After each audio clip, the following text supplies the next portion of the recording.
mahadsantahay saaxiibkay Bayaan Cabdalla oo kamid ah shaqaalaha warbaahinta ismaamulka Dirdhabe isla markaana aan isla shaqeyno isku waxna aan nahay marka hore aad baa u mahadsantahay saaxiibkay maanta waxaan ku guda jirnaa kormeer shaqo oo ah inaan soo kormeerno mashaariicaha kala duwan ee ka jira ismaamulka Dirdhabe waxaan ku horeynay dabada tareenka ismaamulka Dirdhabe waxaan ku xujisiinay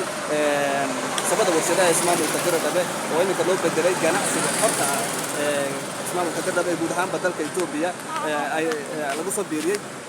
hadda waxaan joognaa Macali Birra Baarki oo kamid ah goobaha dalxiiska iyaga kamid ah runtii aad baan ugu faraxsanahay waxaan joognaa hadda gabagabadii waxay la hadlay aniga waxaan cabdi saaxiibkay Bayaan Cabdalla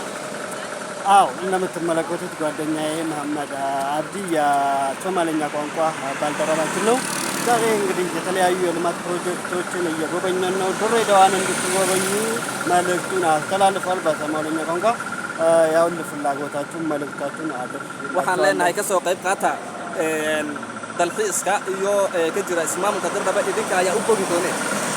galatoma